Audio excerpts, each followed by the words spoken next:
Thank you for waiting for me. All right, welcome. So let me get the names down. And we're doing the alleged causes of the Civil War, right? Let's see Yeah. here.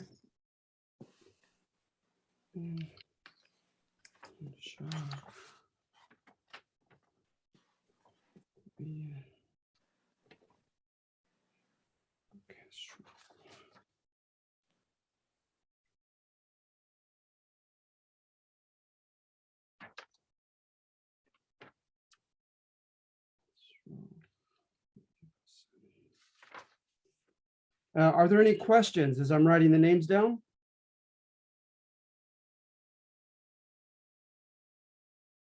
All right. Don't mind the flies that are all over me. I'm glad that they're not able to do major damage because they are devouring my head and face. All right, so let's see here. I have everyone but one, Mr. Virog. All right. So moving on to this, we're going to share the screen. I want to give a little bit of context to this assignment, okay? So let's see here.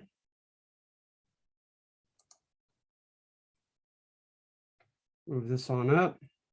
So the North and South, right? You find it in Varieties of American Nationalism, Chapter 8 of Alan Brinkley's textbook, whereby the North and South are going to economically, supposedly demographically, and culturally diverge, go in two different directions at this time.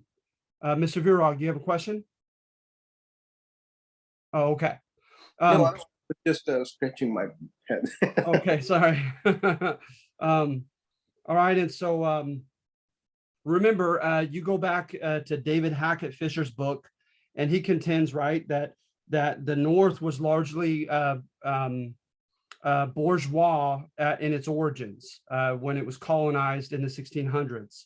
That a lot of people from Bristol, Liverpool, London, and the cities of England moved to and colonized Massachusetts and New York, etc. Well, obviously New York was the Dutch first, but that they were bourgeois as well from Amsterdam and the cities of Holland. And so at any rate, as opposed to that, right, he says that the gentry class, the kind of agricultural class, kind of colonized the South, particularly Virginia. So at any rate, he says, right, that they brought their own folkways, their own preferences, their own cultures with them, and they made their respective regions, they colonized their respective regions in their own image of what they were accustomed to. And so, but we see that those differences exacerbated, right, enhanced, accentuated from the 1830s through 1850s, known as the antebellum, before the Civil War time period. And so you see here infrastructure development like turnpikes, canals, later railroads. Look up the Erie Canal and look how it connected the Northeast with the Ohio Valley of the Northwest, the Old Northwest. It had a profound effect on integrating the economies of the Northeast and Northwest, and kind of arguably leaving the South out. All right. But what Brinkley contends, and I've heard professors say this, is that no one had a gun to the South's head. No one was forcing the South, right, preventing the South from engaging in infrastructural development as well. But they just didn't. As you find in Chapter 8, most of the infrastructure development and industrial development that I'm about to go over occurred in the North and not in the South. And some people look at, like I said, the culture, the kind of gentry-like culture of the Southern states. Some people look at the fact that they were kind of cursed in disguise by good soil and a good system of rivers. So they didn't feel, especially with the advent of the steamboat, they didn't feel the necessity of industrializing and commercializing and so forth, because cash crops, particularly cotton and tobacco, were doing so well. So if it's not broken, don't try to fix it type of thing, right? And so for whatever multiple reasons, the South just simply did not uh, catch up with the North, not even close. And so you see by the 1820s, there were growing markets, right? Especially New York. New York really opened up to the rest of the world with trade, right? With marketing, access to capital, bankers, creditors, lenders, right? And inventions. So you see here, replace established artisan practices with new forms of wage labor and distribution in Willins's book. So this is some of it is over my head, but it's very interesting. Chance Democratic by Sean Willens, and it goes over the different economic changes in the antebellum period, and just very interesting as far as the kind of the economic revolution, if you will, of the North. All right, so I would highly recommend that book. Another one going over the changes of that time is What Hath God Wrought by David Walker Howe. This is commonly found in Barnes and Nobles, etc. But it's a pretty interesting book also on the changes brought about, particularly in the North, but embraced by the antebellum generation. And so those are a couple of the sources that I'm alluding to. But at any rate, the artisans, the skilled workers, they would do it by hand. They had the skill to do it, right? Like you see today, someone who makes custom motorcycles or something, right? It's an anomaly. It stands out because people don't manufacture that way anymore, by hand and custom made like that. And so the artisans are going to find themselves slowly replaced, right? Slowly just outproduced and outsold and kind of usurped by the manufacturing factories, right? And so let's see here. National average were 42 patents per million in the 1830s. In New England, they averaged 106 patents per million. So in New England, especially Connecticut, Rhode Island, Massachusetts, New Hampshire, they were doing very well. And to this day, right, they're proud of that, the New England area, of having a demographic of people that were very forward looking, that were very progressive. And not to mention, right, what we have to remember, like with Samuel Slater and others, is a lot of them actually were immigrants, were latter term immigrants from the British Isles, a lot from Scotland and Wales and Ireland and England, etc. But at any rate, a lot of them just happened to move into the New England area, and they happened to be at the forefront of invention. So with Eli Whitney, his interchangeable parts, right? With the gun, that would evolve into other industries. So like Ariel Bragg and his shoe factories, and the shoe factories in Lynn, Massachusetts, Lynn. Textile spindles and looms like Lowell, Lowell, Massachusetts, right? Furniture. It's going to be difficult, if not impossible, to compete with this type of mass production by way of interchangeable parts if you're an artisan, if you're a skilled custom designer. And so at any rate, the steam engine, right, is going to really revolutionize Allentown, Pennsylvania, for the simple reason, right, is to burn the fuel, the steam, to create the steam. Soft and hard coal were very efficient as burning sources, right, as fuel, as opposed to wood. And so, and of course, in Pennsylvania, we know all the way through the late 1800s, right, with Andrew Carnegie. There's lots of bituminous or soft coal and anthracite, hard coal, found in Pennsylvania naturally. And so textile production, right, is in clothing. So spindles went up 15 times just during the War of 1812 with the mechanical, looms, if you will, right, like Fruit of the Loom underwear. These looms were contracted and worked by hand at one time, and now they're going to be mechanized, and it's going to be difficult to compete with that, right? Powered by the steam engine. And I find it interesting that oftentimes we piggybacked when it came to inventions. America was known for making good practical use out of what was invented in Europe. When you look at the steam engine, for instance, right, you'll run into a lot of British and French names before you get to Richard Trevithick here in the U.S. and others, and they would willingly concede that they were piggybacking off of European inventions. And so, and not to mention this, the system, the way by which we did it is oftentimes people would, when they were not quite finished with an invention, but they were out of capital and they needed more money, they would pay a small fee to have a diagram of their invention, thus far incomplete, put in a local newspaper to try to gain the confidence of a patron, right? To say, hey, this guy's pretty intelligent. He's on his way to something very practical.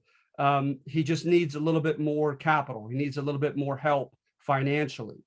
And so people would do that. But what were you running the risk of is people stealing your idea, right? Looking at your diagram and saying, oh, that's a great idea.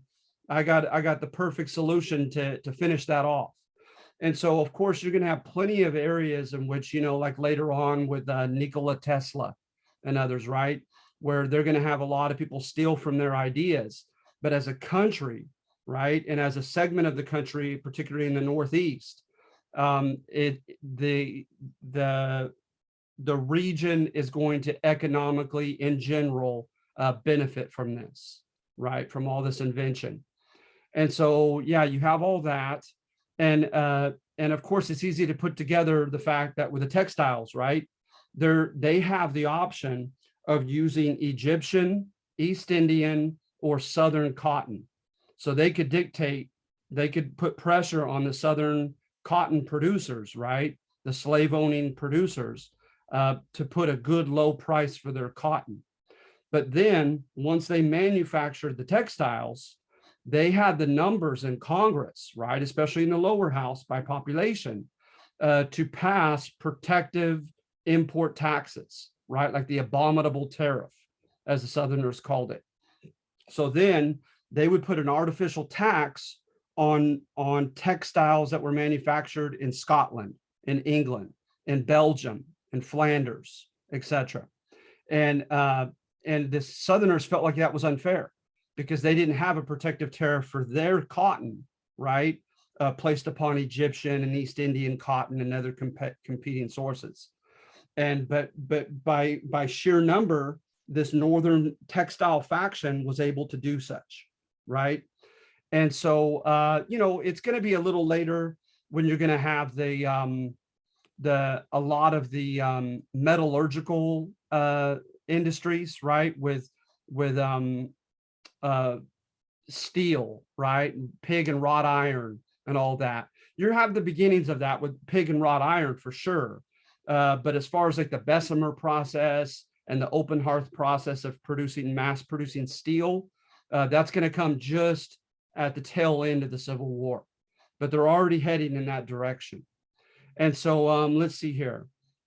1825 to 1850, most productive manufacturing city was New York.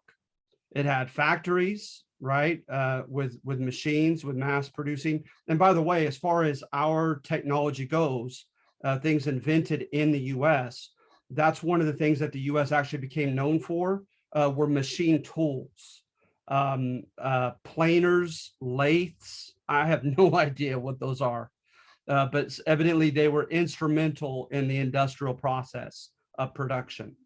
And so we became known as a country for our machine tools in particular.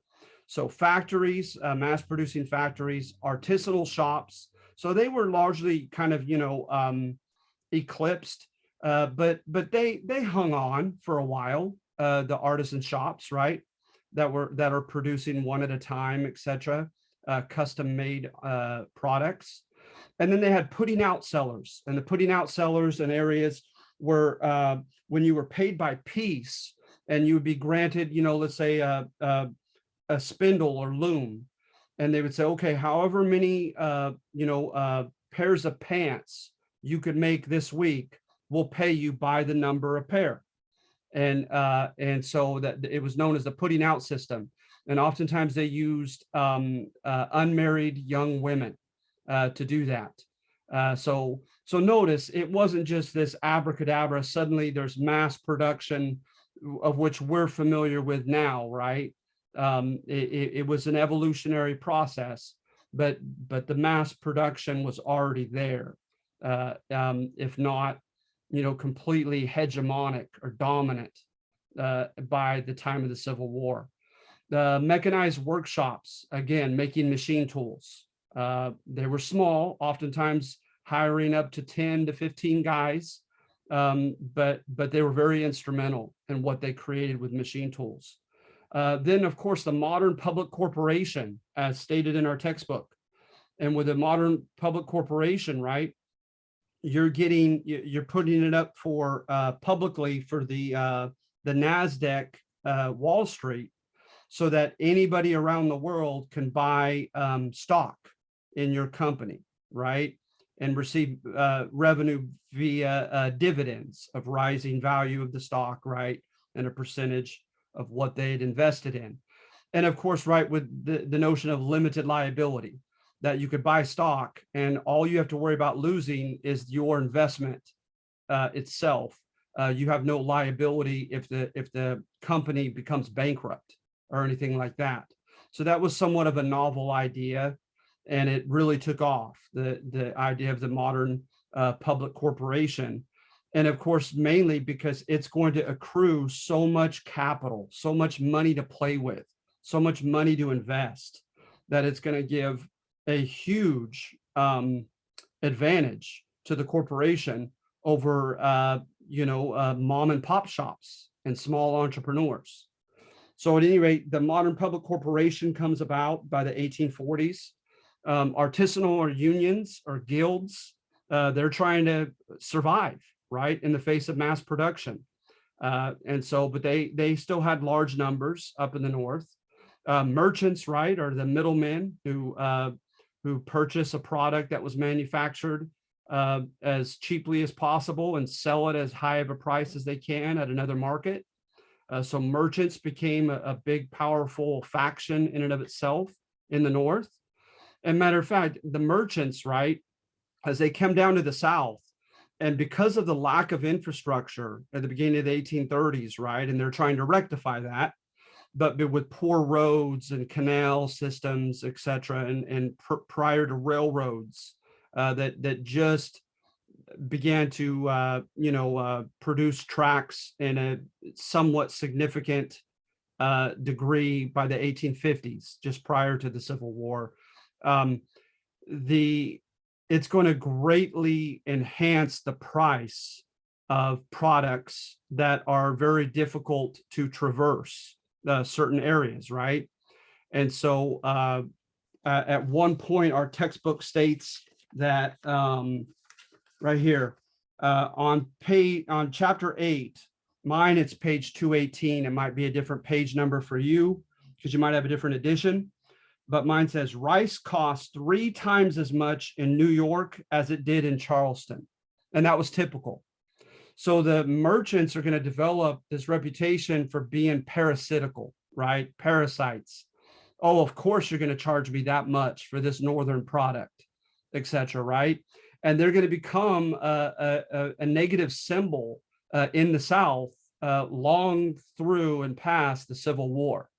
That the Yankees, right, are out to just fleece you, take your money from you, take advantage of you economically, because they know they've got you where they want you, right, with your demand for their goods.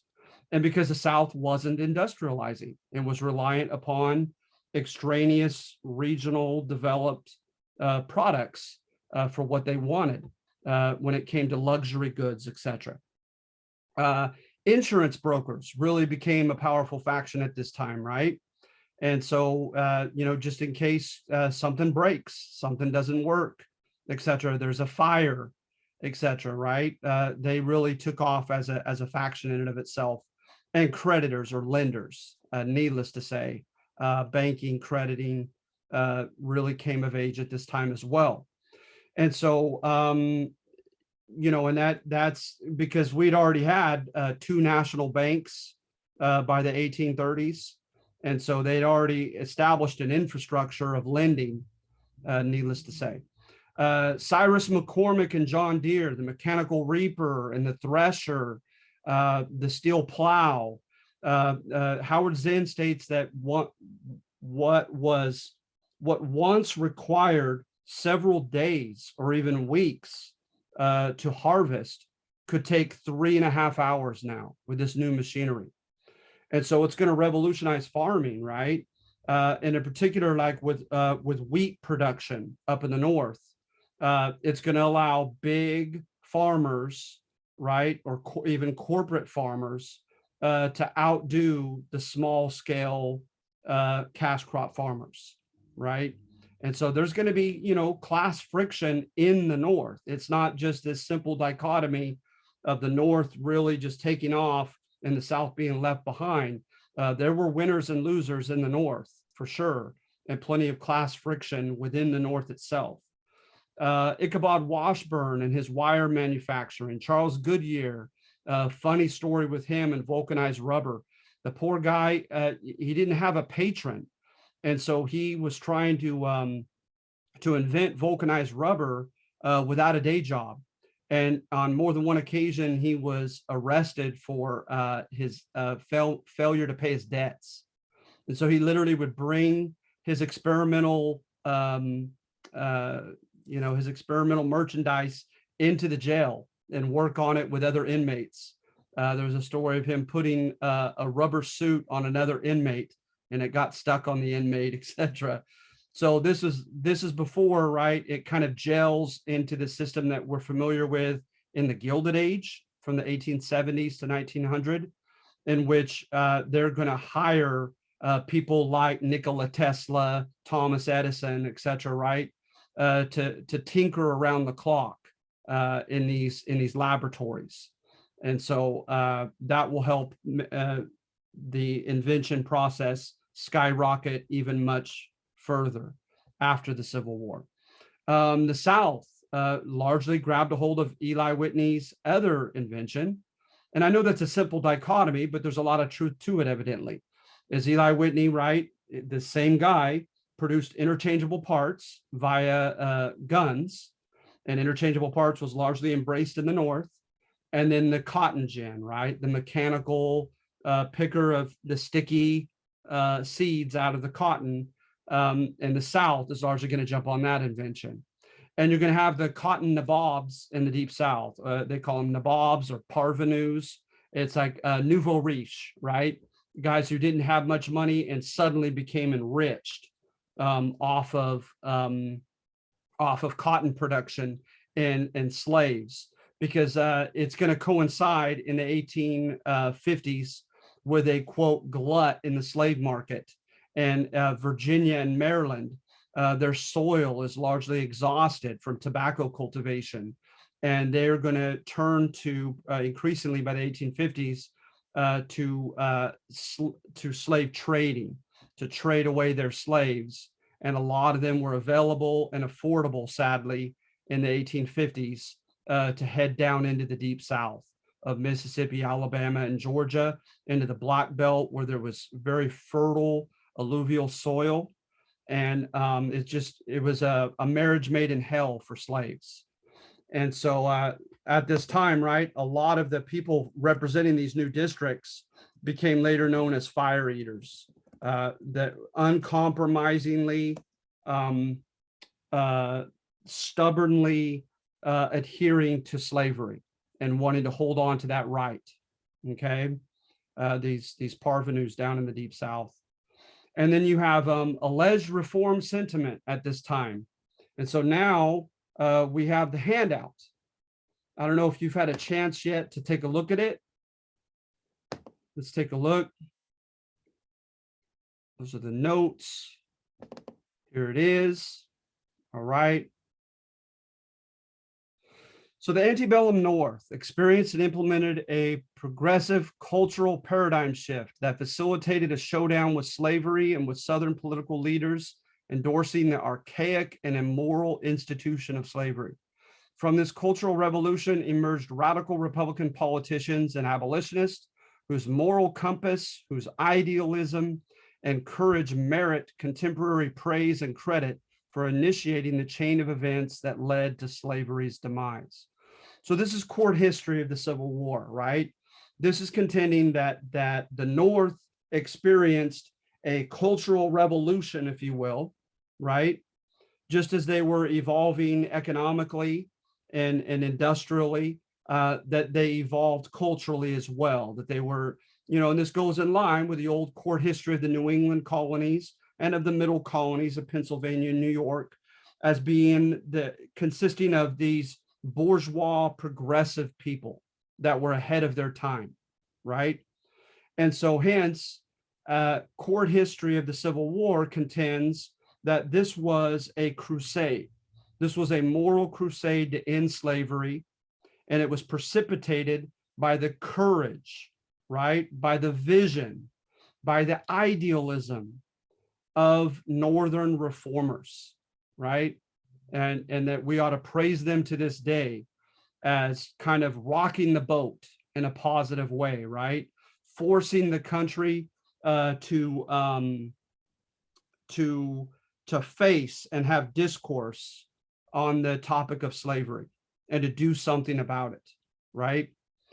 And so to me, I see similarities like in the latter part of U.S. history with great man history of the civil rights movement, right? And so you have your Irene Morgans and your Rosa Parks refusing to give their seat over on the bus.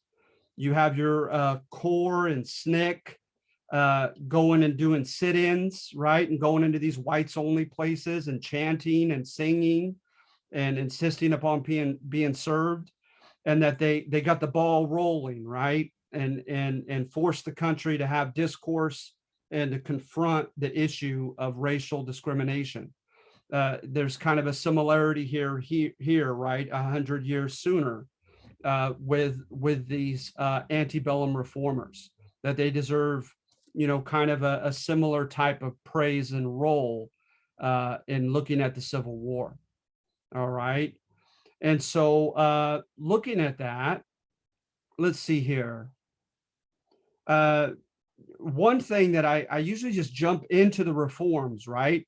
But I want to briefly read this second paragraph because I don't begin to have the knowledge, the expertise to give you a definitive explanation as to why. But here are a couple of things that people mentioned. So this antebellum generation was unlike its predecessors in that it did not assume as axiomatic that you just don't question it the necessity of avoiding the slavery issue as a necessary gesture of compromise with the South. So that was the elephant in the room, right? Politically, you just don't mention slavery. Well, they did. They clearly did. Slavery constituted the most salient of several perceived injustices and inadequacies that the antebellum reformers wanted to rectify. So hence the term idealistic. They saw the world not as it was, but as it ought to be. They wanted to improve what they perceived to be wrong, right? According to historian Stephen Mintz in Moralizers and Modernizers and Robert Abzug of Cosmos Crumbling, population explosion, urbanization, the disruption of older economic practices and institutions that I kind of alluded to already, right? The hardening of class lines, an increase in class consciousness, and public recognitions of problems associated with city life elicited popular clamor for methods designed to solve these problems. So those are some interpretations as to why suddenly in this generation do we have people that want to change and improve the country, right? When we don't seem to see it every generation. And by the way, others just take it as an axiom that you don't question. Think of yourself like in your high school or your college, when each class, right, might have its own kind of geist, its own spirit to it, right? That maybe one class of your high school is more athletic than the other classes. Maybe one class is known to be more apathetic and doesn't participate in any kind of school spirit oriented events, right? And so it could have just happened that just the generation that began coming of age into their 20s and 30s during the 1830s was just exceptional. Sometimes that happens, but historians oftentimes are not content with just taking that as an assumption that you don't question.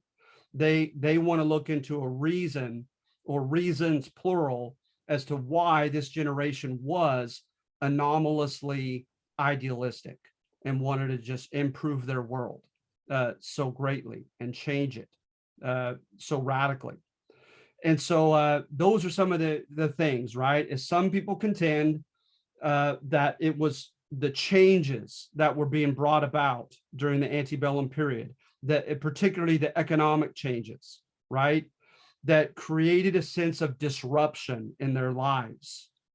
And that they, in some degree, were trying to reimpose a sense of order, a sense of purpose to everything, because their lives were in flux, right? And so that's one way of looking at it. Can I ask a question? Yes, yeah, Mr. Virag. You said it before with the other document that so the North did not protect the price of the cotton. They had to keep it low That's because right. they could buy it from other countries. Then how did they expect to end slavery? Because I'm sure that the cotton was cheap because they didn't have to pay for labor. So this contradicts, because they should have made policies for them to be able to abolish slavery and not lose the money that they are making. You know what? That's a great question that I don't have an intelligent answer to immediately. That's a great question. I mean, like I mentioned before, they could rely upon Egyptian and East Indian cotton, and they knew that cotton production would have to have been greatly disrupted by an end to slavery. But when you look at the Free Soil Party, you look at some of the wing of the Republican Party, and they were contending that white sharecroppers, Irish immigrants, and others should be doing that job and can do it just as effectively as the slaves. How did they still have to pay for that labor? No, the That's slaves right. were technically free. No, it's like the prices will have to go up if they start paying for the labor. I think That's right. it was not real. It was contradicting that they expected them to keep the prices low and not have slavery. Yes. It's just weird that they did It that. is, Mr. Virag, and I apologize that I don't have an intelligent answer for that. I think that's a great question. A great question. That they certainly, some of them must have seen that coming, that dilemma with Indian slavery. And I don't know to what extent that could be a testimony to the power and the influence of the radical Republicans. Because remember, the radical Republicans didn't care. They made it clear, right? Salmon Chase. I have a list of these gentlemen, Charles Sumner, etc. They made it very clear that economic consequences be damned. Slavery is immoral and it needs to end. But again, you had another more conservative wing of the Republican Party and of the Free Soil Party, who contended that production would greatly be enhanced if you put white men at it because of the payment, that there was no incentive for slaves, right? No one was going to ever pay them. They weren't going to be, recompensed for hard work. So hence that slavery was an archaic and that it was an inefficient institution because of that lack of incentive. That didn't come up to pay to those who are already doing the job. I'm sorry. It didn't come up in their mind to pay to those who already are doing the job. Oh The gosh, as far as compensation for the slaves. Yes, so they wanted to abolish slavery, and they said that the white men would do the same kind of job for the payment. But I think the slaves would also have been somewhat happier if they get paid for their work. Absolutely. And you get that from the moderates like Abraham Lincoln, Mhm. who contended, right, that really stressed the fact that they were engaged in unrequited labor. That was the term they used often, right? That there was no compensation, and Mhm. that constituted the inefficiency and the immorality of the institution. That if they just simply were paid, it would rectify everything.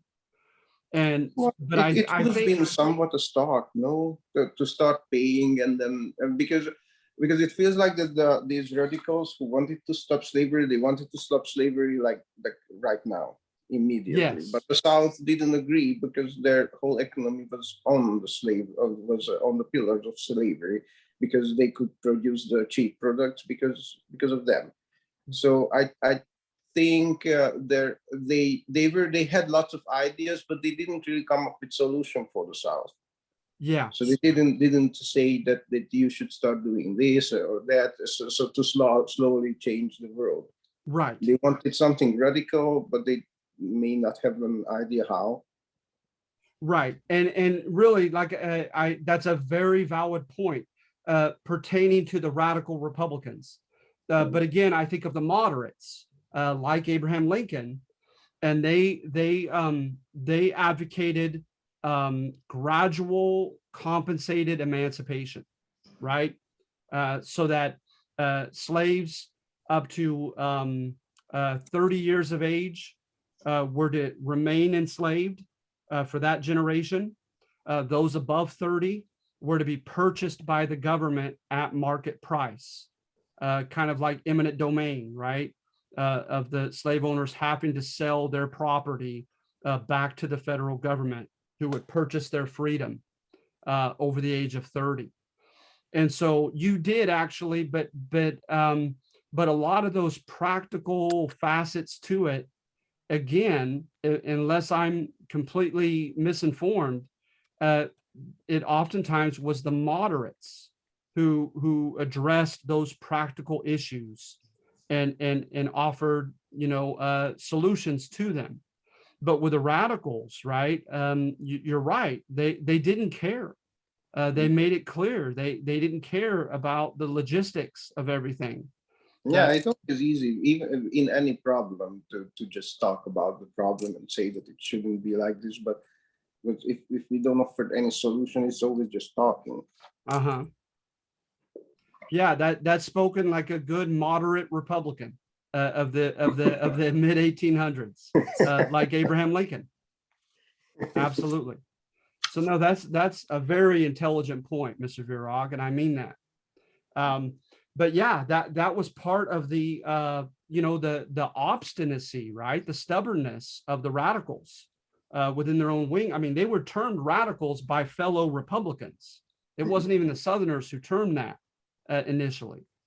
And so, yeah, the radicals, absolutely. They said that they will not, I think of William Lloyd Garrison, the abolitionist printer, who said, right, I will not equivocate. I will not, I won't compromise that it's an evil, it's an immoral institution, and therefore it needs to be ended immediately and consequences be damned, so to speak.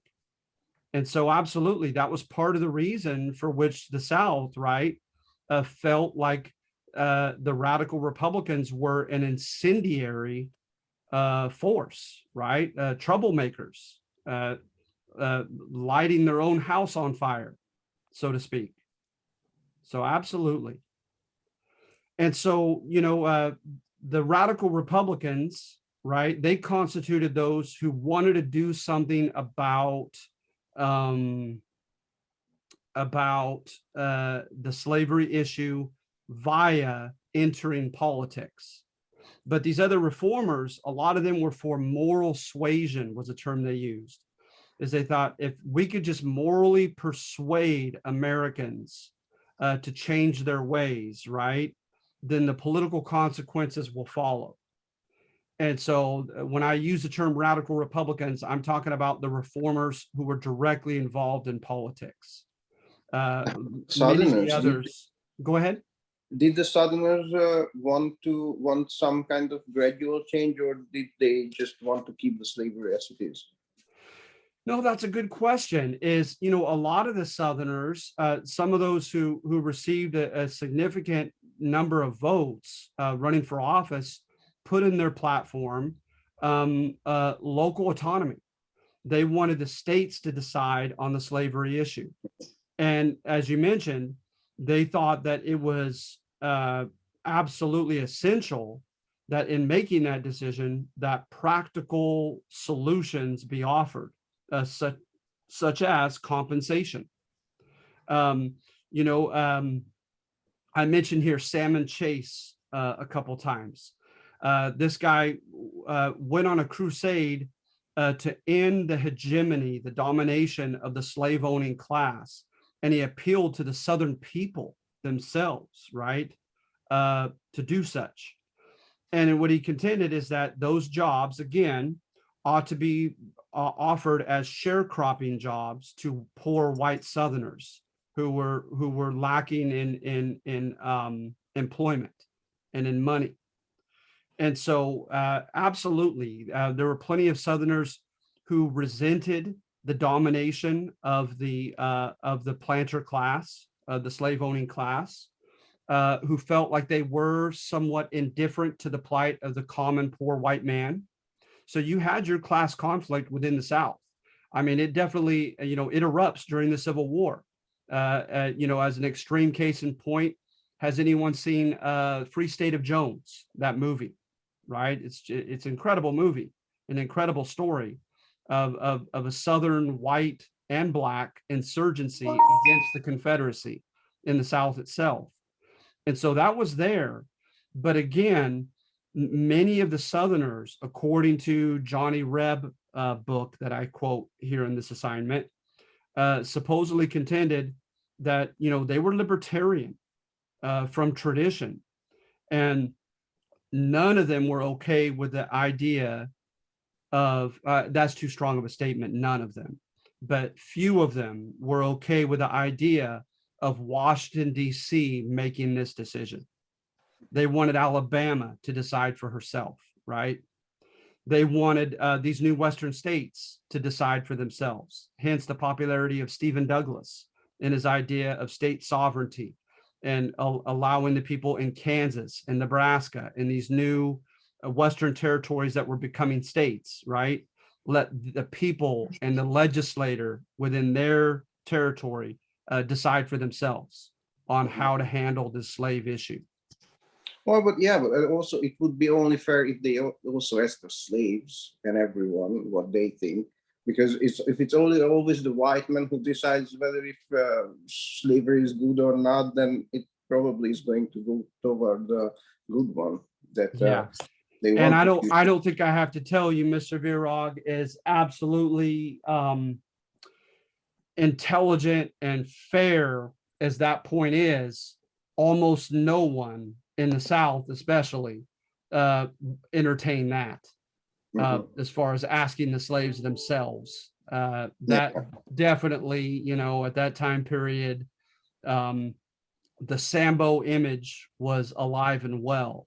And remember, the Sambo image was that we kind of bestialized, particularly Black men, and you know, kind of dehumanized them and made them in our depictions, like with the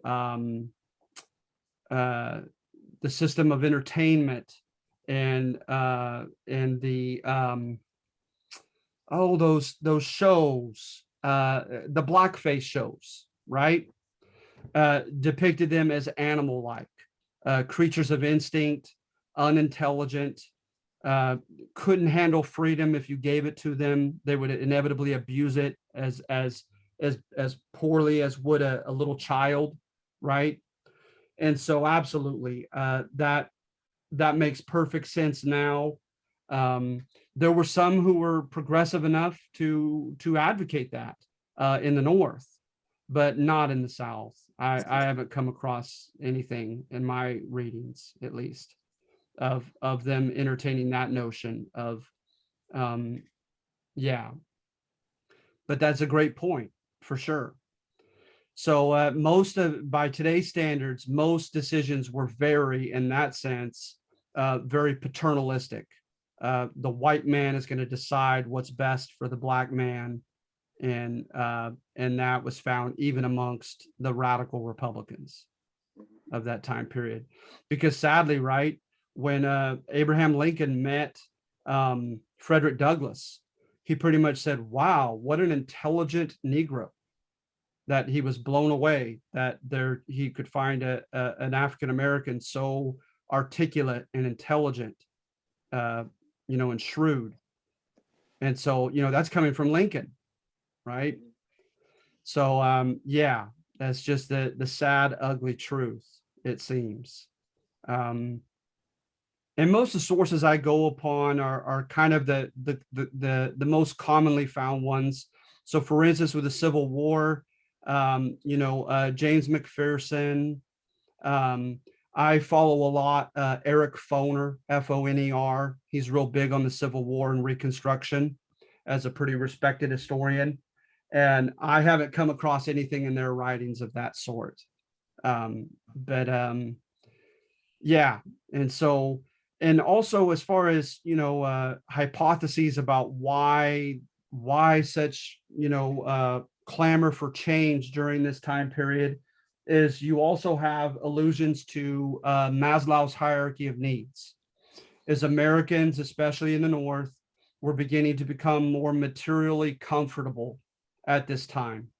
And so with that material comfort, right, it's the idea that, first and foremost, you have to have food and lodging and feel safe and protected for you and your family. And then after that, right, I don't remember the hierarchy particular, but only later on, after you're very comfortable, do you try to attain self-realization and idealistic or altruistic endeavors to help other people less fortunate, Yeah, et the cetera, et reading cetera. takes it. Yeah, If there is no time for reading, then nobody gets very smart. right. And so, so who knows, but it could have been a little bit of truth to every one of those hypotheses. It could have been somewhat of an anomalous generation that was just happened to have been born. It could have been a lot of the changes that were disrupting their lives, and they were looking for order on everything, and then to impose a sense of order. And there could have been a sense of that Maslow thing of them being more comfortable and therefore feeling the liberty and the ability to engage in more altruistic and humanitarian and intellectual endeavors. So for whatever it was, right, when you look at this, right, you have, the transcendentalists. And maybe I should keep it on this because it's much more thorough than my notes. But with the transcendentalists, right, they wanted to transcend your basic animal existence of just feeding yourself and getting your material and physical needs met, right? They wanted to transform and transcend that realm, and like with epistemology, the nature of the origin and the nature of knowledge. They were almost a little bit, they were practical and mystical in their epistemology. So for one, right, they said experience, right? Kind of like the later beatniks in the 1950s. Experience. No one should tell you what your meaning of life is. go out and live your life, experience everything, right? To try to discern what your purpose is, what your meaning in life ought to be, right? And what yours becomes, what you come to realize as yours may not necessarily become what I realize as mine, right? And so in that way, like I said, they kind of presaged um, the um, the beatniks and others later on in the 1950s. But at the same time, right, they also said introspection, uh, find time to get alone with your thoughts and ruminate on things, right?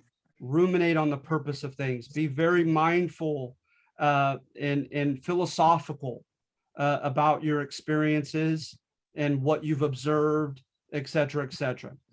Then thirdly, they said, that was kind of, it seemed to have been a balance, is don't defer to anyone else's teachings, right? Because that person had his or her own unique socialization, experiences, lived in his or her own time context that may not match yours. Nevertheless, read as much as you can. Read from different people of different time periods and try to glean what is practically useful and applicable to your own life from what you're reading, right? So they were for formal education, but certainly not just imbibing what you read, taking it almost with a grain of salt in light of your own observations, your own philosophical inquiry, your own experiences, right? And then also, they felt they had almost a mystical component to them that they, I think, derived from the Romantic movement back in Europe at the same time. And that was right, is that truth is is goes beyond the rational realm, right? That it was kind of a deviation from the Enlightenment. Remember, the Enlightenment thought that was like deism, right? That everything operates like a well-oiled machine and everything operates by logical, rational laws, etc. They didn't necessarily believe that. They believed that there is an irrational side to our existence. There's an irrational side to the universe. And so, like with the Romantics, right? Edgar Allan Poe jumped all over that kind of stuff, right? He delved into the irrational, into pathos, right? Into emotion, into the macabre, into the dark side of things, right? And so, with the Transcendentalists, they also adhere to Eastern thought as well as the Romantic movement of like ideas like pantheism, that there is a great oversoul that connects all things and all people, right? And that we're all interconnected in one way or another. And so, therefore, uh, to connect to the divine is one of the surest avenues to get to truth, right? And so, therefore, wherever nature in its pristine state has been less diluted, right, corrupted by man-made artificial institutions and practices and so forth, that you ought to go there. So, for instance, right, Thoreau, he went to Walden Pond. He went away from everything, from civilization, wanted to be alone with his own books and was with his own thoughts and his own experiences, and kind of just have this intellectual solitude at Walden Pond, away from everything. What's that? That sounds cool. Yeah, I mean, it's a gross simplification, but in my own mind, I think of the Transcendentalists a bit as intellectual hippies, Mhm. and, Are they and the maybe reasons that's a that gross Americans simplification. What's are that? they the reasons Americans loved ghosts in the end of the 19th century? That these mediums were coming and Oh doing yeah, I mean chaos. that's highly connected to this, absolutely, to the metaphysical realm and so forth. Again, the Romantic movement in Europe, and absolutely, this notion of being of seeing themselves as much broader than the worldview from the Enlightenment, right? That everything has to operate by rational laws, by scientific, empirical science. They saw themselves as being much more broad-minded and open-minded than that. So absolutely. And so, putting it all together, right? What do you see? How do I personally, kind of connect them to the reformers around them? Because for one, right, I don't think you could deny or obfuscate the fact that a lot of these transcendentalists were at the forefront of these reforms. Most of them were abolitionists. Most of them were for educational reform. Most of them were for a lot of the reforms that were going on at that time period, right? And so for one, right, is I think that they were anti-deference to tradition, right? They did not want traditional beliefs, traditional religions, traditional philosophies and worldviews to hamper what they experienced and what they accepted as truth, right? So they were almost anti-tradition in that respect. Is certainly they were anti-deference to tradition, right? Of just deferring to what the classic Greeks and Romans said about life, right? They certainly were not for that.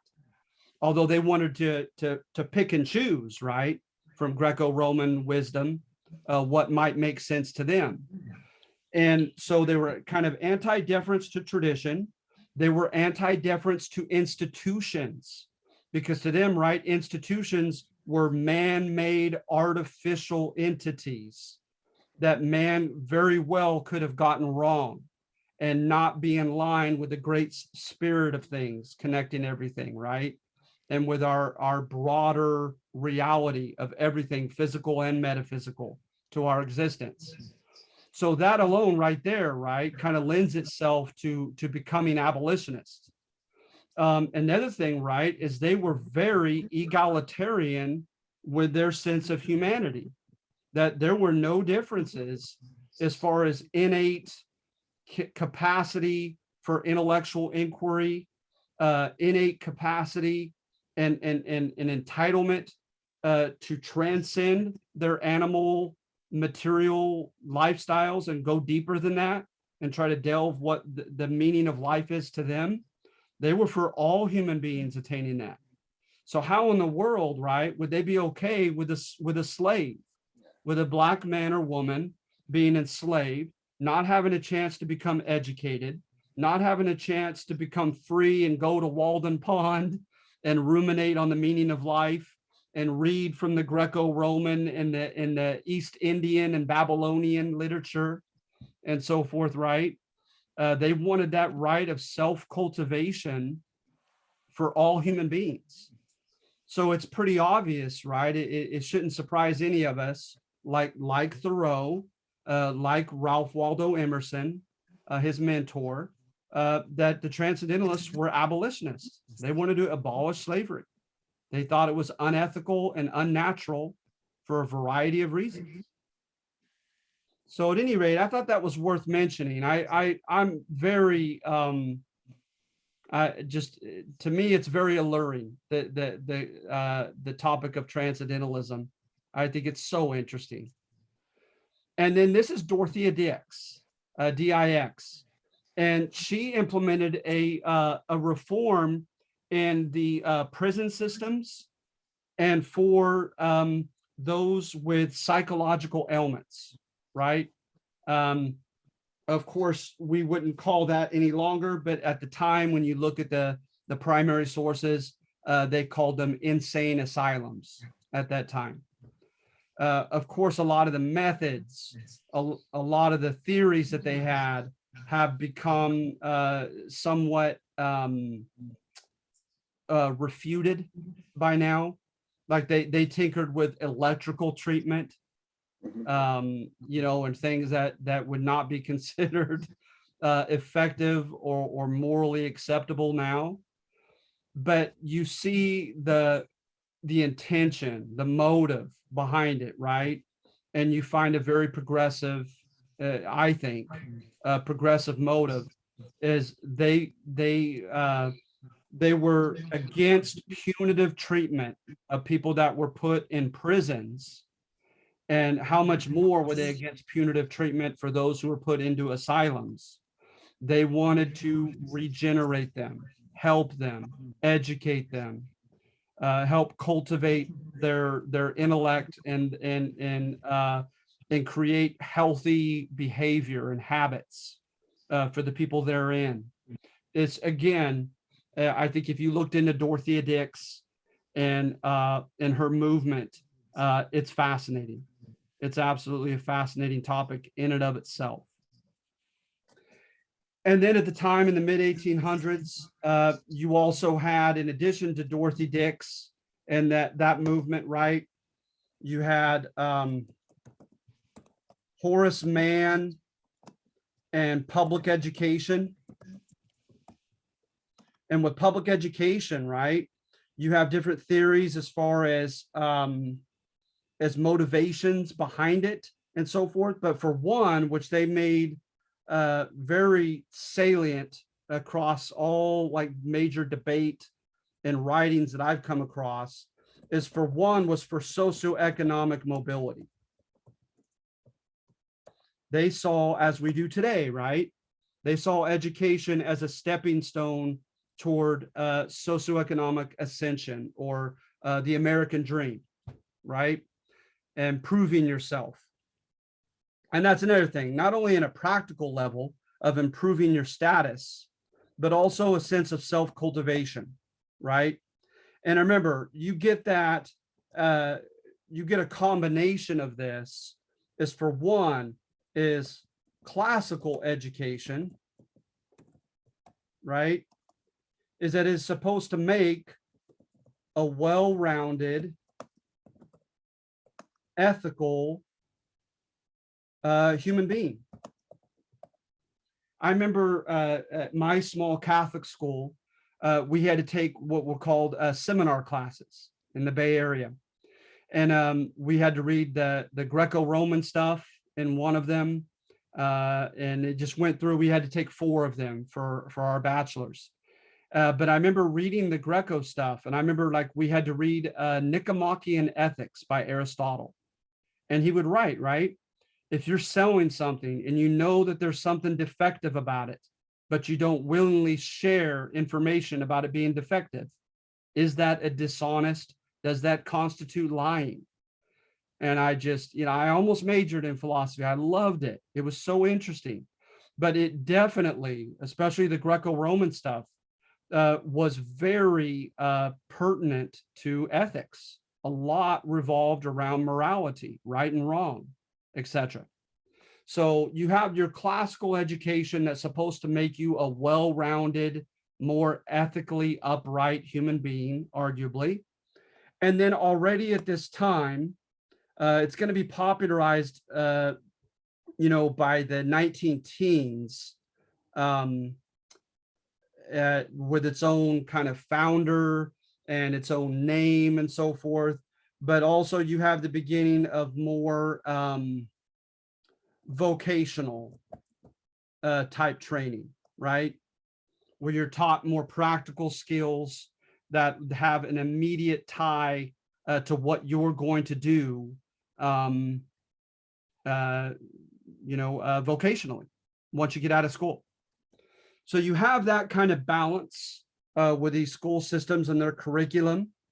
But also what I like to mention is, what about bourgeois values? Some people, right, go so far as to almost go conspiracy theory this way, right? As some people say, they're trying to make good, obedient capitalists out of their students, right? So for one, time oriented, to be punctual, right? To be paid and work on a clock, right? Another one is to be highly competitive, to think of your peers around you as your competitors, right? I think of doing the times table tests. I can remember that as old as I am to this day, like third grade, doing multiplication time tests and trying to compete with a couple young girls that were just so efficient that it drove me insane. And so are they trying to get you to think like a good capitalist and being competitive with your peers, right? And then, of course, deferential to authority, to teach good obedience, right? Good old-fashioned obedience to your authoritative figures that you're going to work under once you get out of school.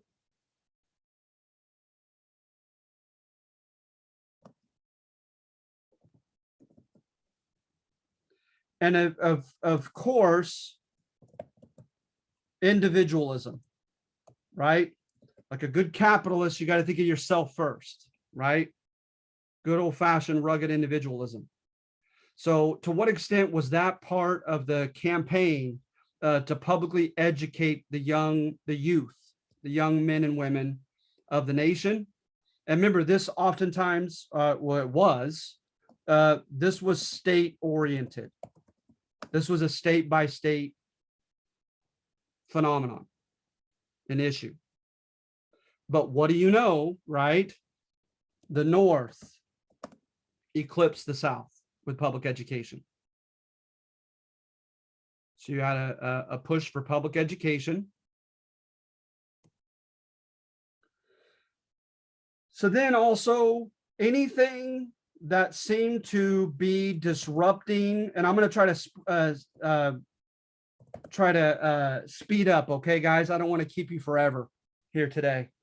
But anything that was seen to be disruptive of the nuclear family, right? Reformers tried to attack that which they considered disruptive of the nuclear family. So for one was alcohol. You can look up the women's Christian temperance movement. And this got a lot of women involved in politics. I saw a great episode on Drunk History about that. Yes, absolutely. Yes, the alcohol. That's a really good episode of it.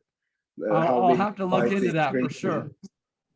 Yeah, matter of fact, there's a book that I still have yet to get my hands on, but I've seen cited on more than one occasion. It's something that I've come across reading, and that is that there's a book called The Alcoholic Republic about the consumption of alcohol in this country, and supposedly it's pretty. I think they came to the conclusion in that episode that because of this movement, people started to drink more secretly. Yes. They were drinking so much that they couldn't really cut back, so they started to just drink at home, and they started to cook their own booze, and then they died of it, things like that. Wow. Yeah. You know what? I have not read enough on that to give an intelligent, addition to that. But that sounds very familiar, right? And looking later on at prohibition, right? The 18th Amendment just largely flouted, right? Yeah. Some people make the argument that it actually increased alcohol consumption rather than decreasing it. And so at any rate, so alcohol, another one was prostitution. So there was a crusade against prostitution.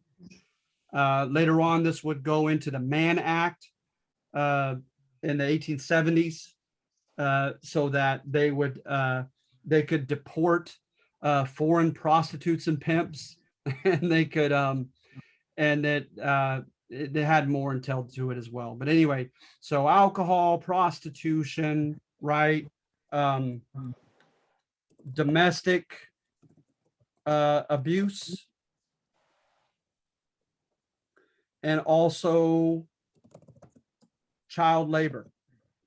Those are just a few things that they attacked that they thought were disruptive of the nuclear family, right? In the antebellum period. So very interesting, right? This influx during the antebellum generation of reform, lots of different reforms, right, to try to improve society, improve the individual, etc. And then, of course, from that, you have uh, enlightenment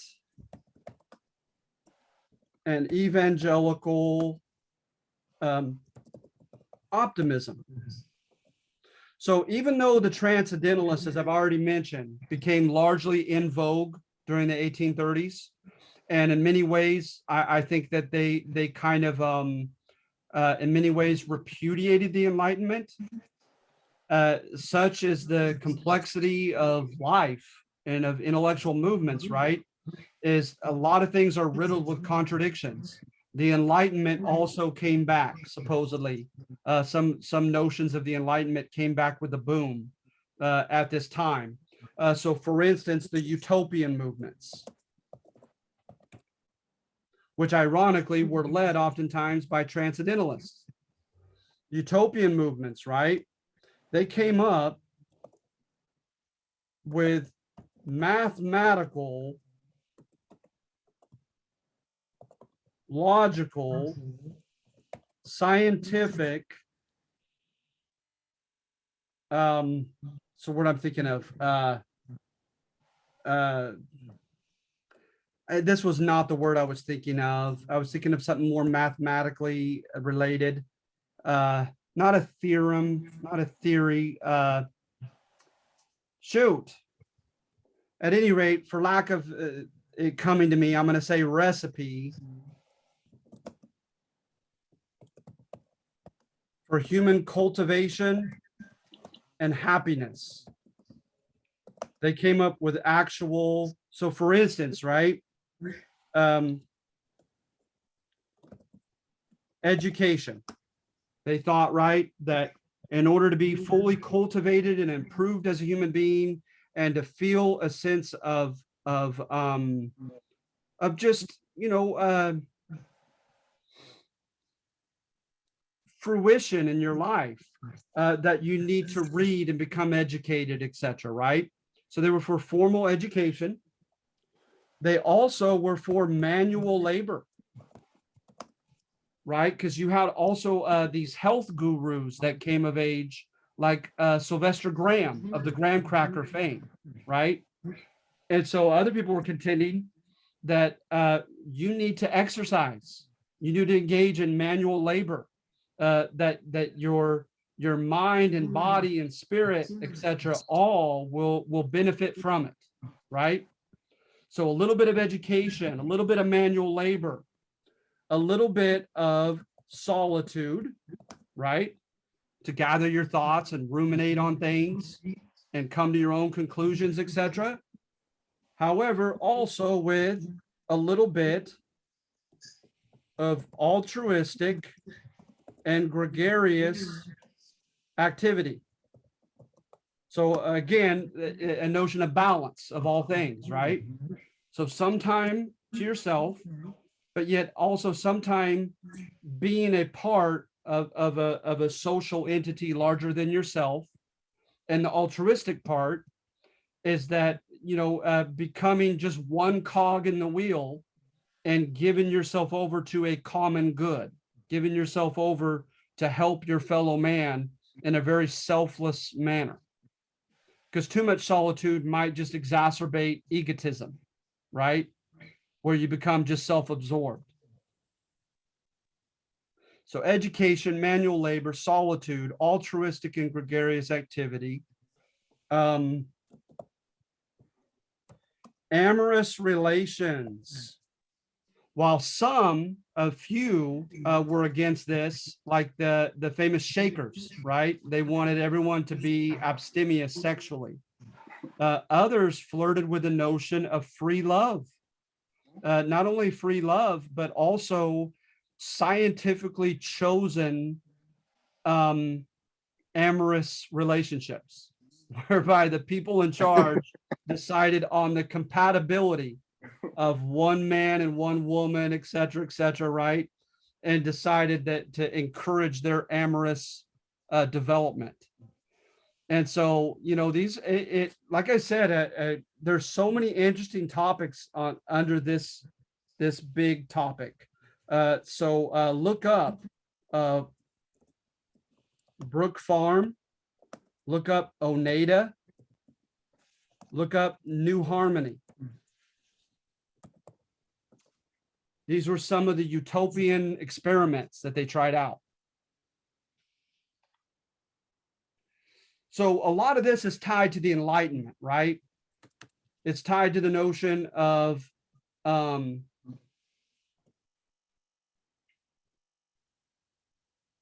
with the Enlightenment, it's tied to the notion that logically, scientifically, mankind can perfect himself, and not to mention, you guys, can perfect his environment. They really believed, right, that they were going to prove in these utopian societies, right, that they were going to do away with crime. They were going to do away with depression. They were going to do away with conflict and acrimony between people. Like they literally thought they were going to like create, as the word utopian implies, right, like a heaven on earth through scientific management. And then the evangelical part was the Second Great Awakening.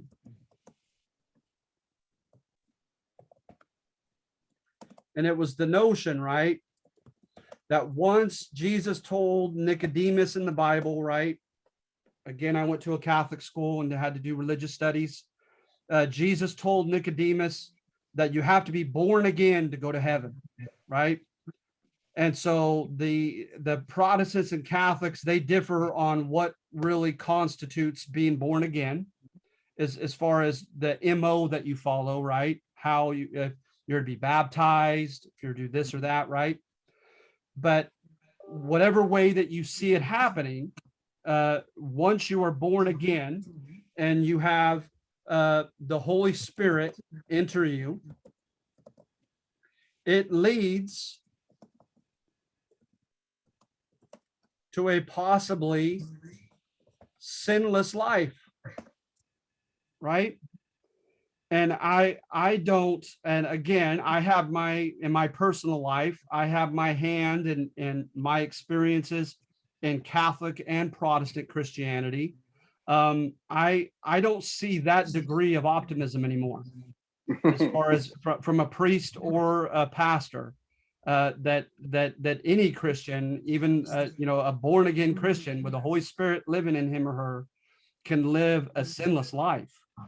But notions like that became in vogue at this time, right?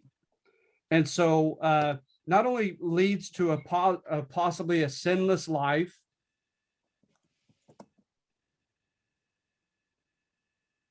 and I will say at least less sinful world.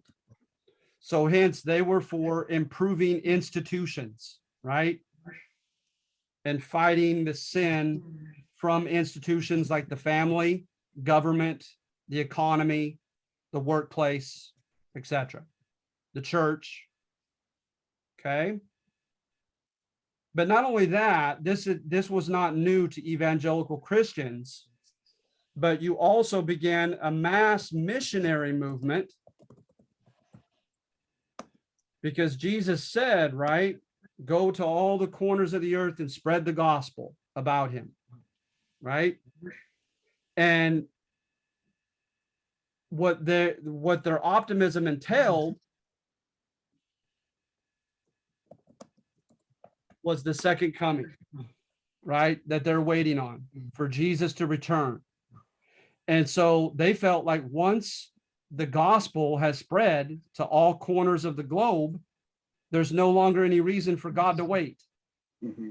So that they literally could expedite, right? They could hurry up God's timetable in Jesus coming back. So when you look at these two sources, right, that's a part of the zeitgeist, the spirit of the age of these abolitionists and these radical Republicans. They're living under all of this stuff culturally, contextually, right? where they're going to fight sin, they're going to perfect man, they're gonna improve institutions, right? They're going to improve the family, et cetera, et cetera.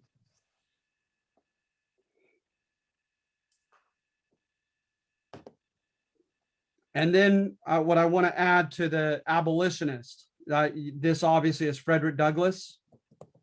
The lyceums, I'm probably not pronouncing that correctly, but these were intellectual fairs that you pay a small fee and you come and you get to hear lectures from a myriad of different topics and a myriad of different fields. So oftentimes they were professors at like Ivy League schools, right? But that included abolitionists. And the abolitionists, right?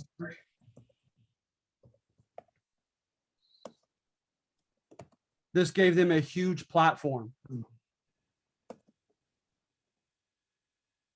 And so with Frederick Douglass, with the Grimke sisters, etc., they got firsthand testimony that appealed to their pathos, to their emotions.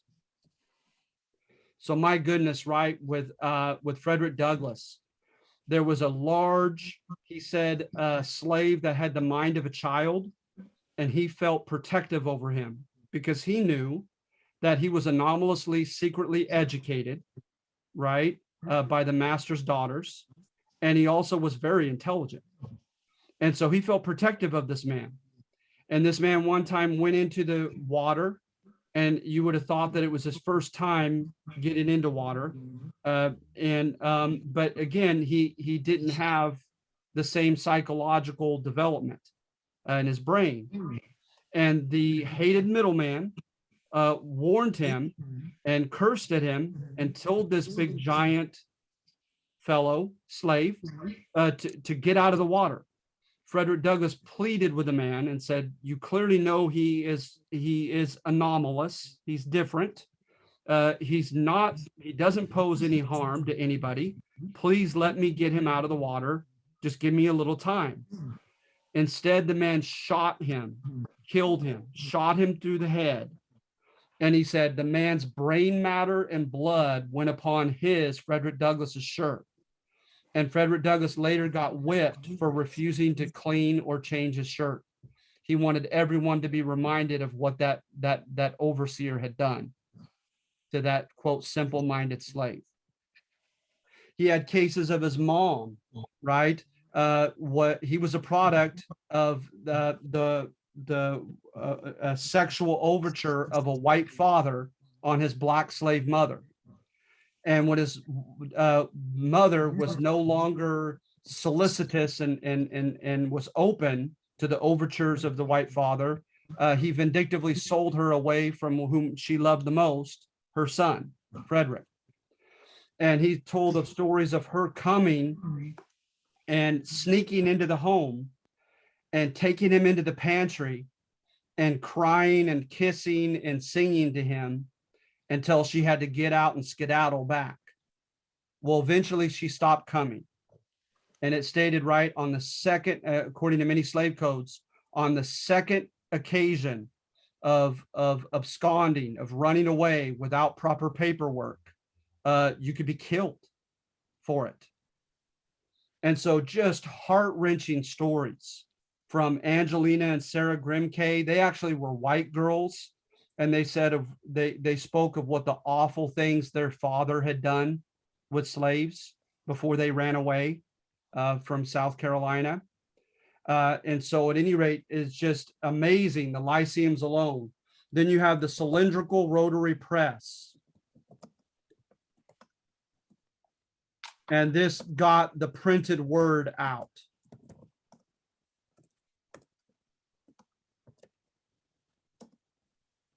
So abolitionists took great advantage of the cylindrical rotary press and of lyceums, right, to really ruffle the feathers of their countrymen. And then others went beyond moral persuasion, right? And they got involved into politics with that same kind of zeal. This is Salmon Chase and Charles Sumner that you see here. If you look them up, you'll find plenty of evidence of a lot of volatility and provocation and confrontation in their careers. So at any rate, number one is court history. It praises these reformers, these radical Republicans, right? And shocking and forcing America to confront this issue of slavery, right? And then their confrontation is going to be abetted by the opening of the Far West, right? With the opening of the Far West, that caused some very polarizing events to happen. Okay, now what becomes of California, Arizona, New Mexico, Colorado, right? That have been taken from Mexico in 1848. What becomes of slavery in these new states? Well, you had Abraham Lincoln take a stand and say the federal government ought to decide, and the federal government ought to decide for those new states, and the federal government ought to prohibit it, right? So that made him an enemy in the South because they called him the tyrant who would unilaterally on his own, right, prevent California, Arizona. It wasn't California because remember, California was part of the Compromise of 1850, was already granted free soil status. But like, Nebraska and these other new states. So at any rate, you have these polarizing events that happen, like John Brown's raid into the South. He tried to foment a slave rebellion. Look up John Brown, very interesting case. You have, as I mentioned, Charles Sumner was almost beaten to death on the Senate floor because of his words against slave owners and one elderly Southern senator in particular. You have,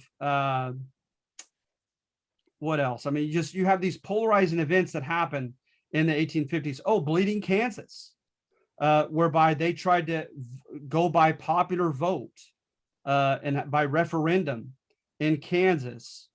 Well, somewhat by referendum. They're voting for the candidates who openly displayed if they were for or against slavery, right? And both sides contended that the other side cheated, and both sides contended that they won. And it diverged into a civil war in Kansas, right? And then you have the timely arrival of Abraham Lincoln. And remember, court history doesn't pretend that he was a radical abolitionist. What they contend is that he slowly evolved into something close to a radical abolitionist and becoming the president that was good enough to help out the cause of slaves. So look at evidence for that evolution, if you will, in number one. And then number two just revises that court image, right? Number two says it was not a crusade. Look at all the racial discrimination in the North as well as in the South. Look at the faction thesis, the idea that the bourgeois North wanted to make a bourgeois twin out of the West. Why? Because they would vote the same way on issues. Because what was good for one, right? What was good for bourgeois manufacturers in Chicago would be good for bourgeois manufacturers in California. So hence they were just trying to make the West in their own image out of self-interest, not because of the issue of slavery.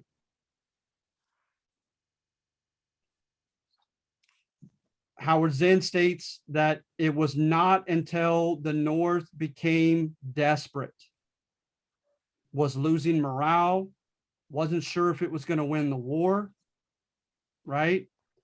Did it finally say, you know what, we could divide and conquer the South, by making this war now appear to be about slavery. And we could add Black soldiers who could psychologically and logistically help us win as a key turning point. You have quotes from Ulysses Grant and from Lincoln himself who attest to that African-American soldiers would psychologically frighten the South and could help win the war. You have the rebellion, the draft rebellions, the draft riots, where they chanted, "We won't die for the N-words." This is in New York, not wanting to fight for slaves. All right. So number 2 is revisionist history and goes against number 1 and says this was not a crusade, right? That the truth was much uglier. So take a look at both. By all means, be sure you read both, but go ahead and analyze and evaluate one of your choosing. All right, so are there any questions? No, thank you. Okay, I'm gonna note on this one, okay? We've gone an hour and 37 minutes. I'm gonna note 10 points on this one. Thank you. 10 points extra, okay?